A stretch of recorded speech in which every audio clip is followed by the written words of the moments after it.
training today? What's their situations and availability?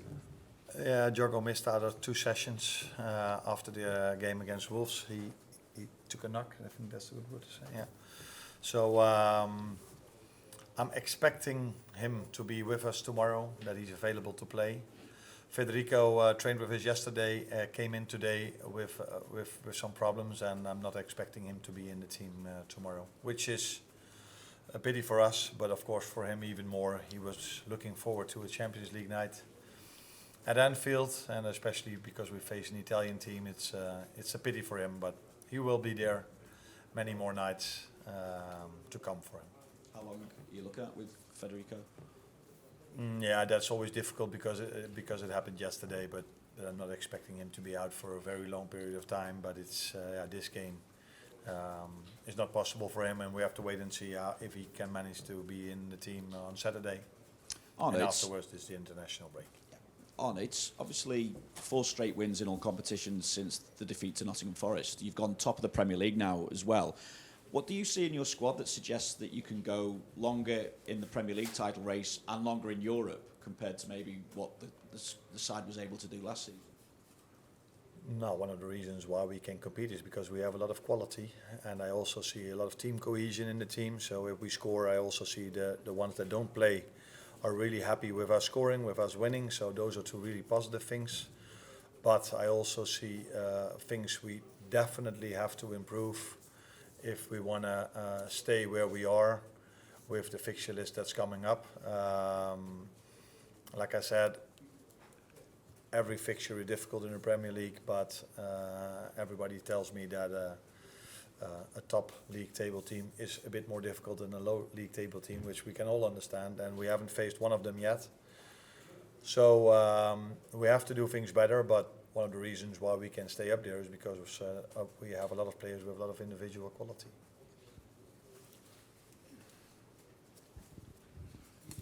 Hi, Arne.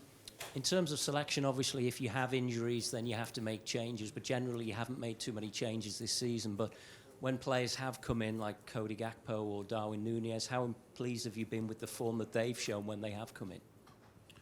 Yeah, you pick 2 now, but I also think about Curtis Jones, about Costas, about Joe Gomez, and Conor Bradley, and now I forget a few, so that maybe it was smarter for me not to name them. So I think that is maybe the question just a second ago was why can you maybe compete at the levels we are at the moment, and that is because we have a lot of quality, but also we have a lot of quality, a lot of players that can help us. So very pleased to see that every time we need a player that he shows up. But again, with the even tougher fixtures coming up, it's something we still have to prove. It's nice, obviously, to have those options, but in a way, is that one of the harder aspects of the job when you have players of that quality who don't start week in, week out? It's not hard because they have quality. It's hard because they train hard and work really hard and are really involved in the team process. That makes it hard then sometimes to make the decision to say, okay, I choose these 11 and not the other ones. Not because they have quality, because if they wouldn't have quality, they wouldn't have played here. So they all have quality, but if they work real hard and they make my life really difficult, then it's hard to tell them that they don't play. But it is part of my job. It's part of their lives as well. That is, if you're going to join a top club, that there's competition, and I think this is what they are also used to, playing at a top club, that this can happen, and they're handling, all of them handling the situation really well, and that's why I just said there's a lot of team cohesion, a lot of good energy in the group, and that's the most important thing when it comes to competition. Oh. Hi, Arne. I'm interested in something you said after the game against Wolves, in which you were unhappy with the final minutes of the game in particular, which kind of surprised me, because I don't think Wolves had a shot on goal after the 75th minute. So I'm wondering if your unhappiness was more to do with the missed opportunities on the break to go out and kill the game, and how important you think maintaining an attacking threat is when you're trying to protect a slender lead in a game like that. Yeah, you already gave the answers inside your question. So you can also sit on this chair maybe next time. It's exactly what you say. We haven't conceded anything in the last 15 minutes. hardly in the second half. I think they only had 2 shots in the whole second half. But we lost in promising situations. We lost the ball before it led to a chance, and we lost the ball a few times really easy before it even got to a promising situation. And I think we as a team, if you have that much quality, we cannot accept mediocrity. Is that? Yes. Yeah. Mediocrity. You have to ask from yourself every second of the day, every second of the game, the highest standards that this shirt brings. And we as a staff have to set those standards very clear. And that 15 minutes where we lost the ball so many times in promising position or moments that could lead to promising positions is, yeah, maybe not acceptable is the word to use. Yeah. Gentleman next to you, Mal. Oh. Good afternoon. Bologna is definitely the underdog for this match. What did you learn about the Italian team studying it? What's your main concern about the match for tomorrow? What was last? What's your main concern about Oh, this okay. match? I think Bologna showed last season and this season again that they're a real difficult team to beat because everybody is telling me, yeah, they only won once. Yeah, but then I'll tell everyone they only lost once. So that means it's a difficult team to beat, and we as Liverpool know how difficult it can be to play against a team that's man-marking all over the pitch, which is what Bologna does, and what Atalanta did here last season. So yeah, to face an Italian team at Champions League level, and we know how difficult it was to face an Italian team on Europa League level. So we don't underestimate them at all. Because also that's not what they deserve for the way they played last season and even this season. If you just pass the microphone to the lady at the back.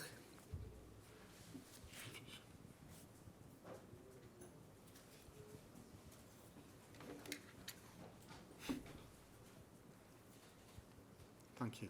Salve, volevo sapere se era vero che c'era stato diversi anni fa un interessamento per Beukema e cosa pensa di questo calciatore.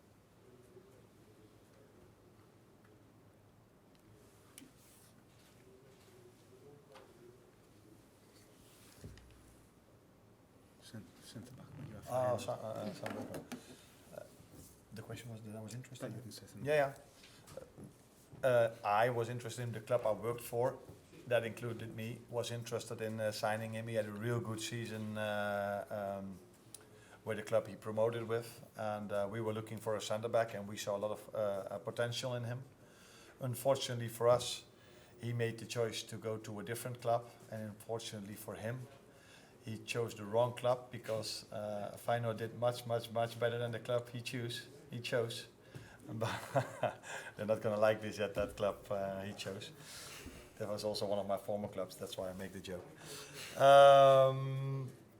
But he did really well at AZ Alkmaar, and he made a nice transfer to Bologna where he does really well again. So very good player. Looking forward to meet him and to see him tomorrow. Yeah. Paul.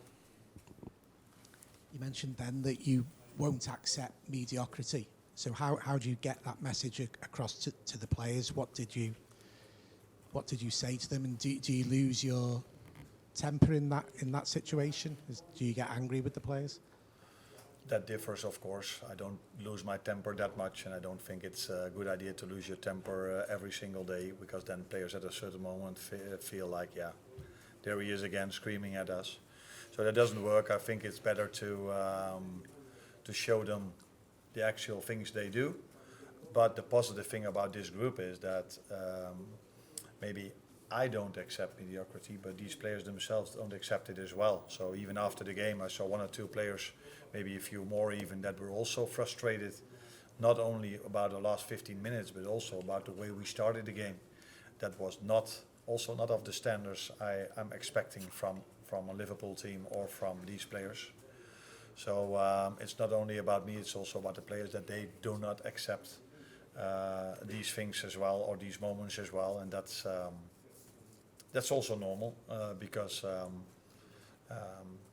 now it didn't lead to a chance, but the few times we lost the ball in the last 10 to 15 minutes, I remember a moment where Ibu had to block a ball, I remember a moment where Trent had to sprint back to save a moment where it could have led to them shooting on goal.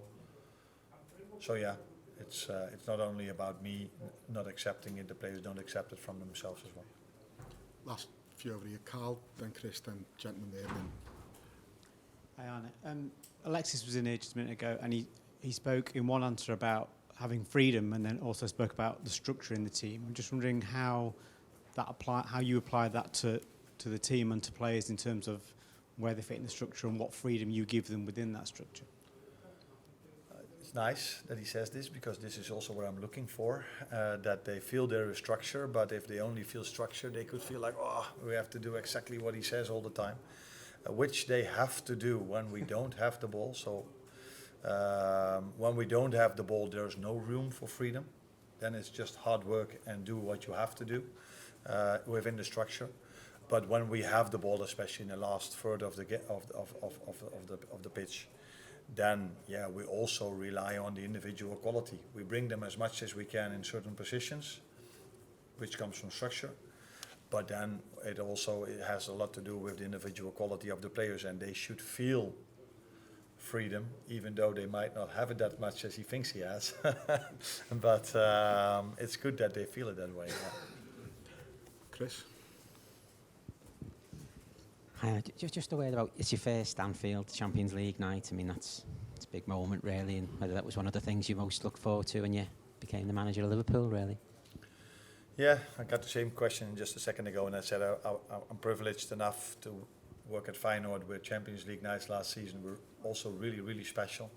People tell me it's going to be even more special over here tomorrow. So what I expect from our players, they've missed out on Champions League for a year, so when they step out on the pitch tomorrow, I want to see this. I want to feel this, that they feel like, oh, we missed this for a season.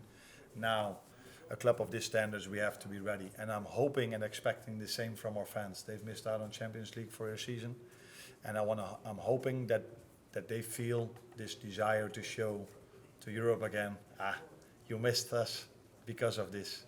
And that combination should lead to hopefully a very special night for everyone that's involved in Liverpool. Last one here. Is the preparation any different for a big European game, or just treat it like a normal match? That was a bit of Scouse. I'll translate. Is the preparation any different for the European match, or just... Okay.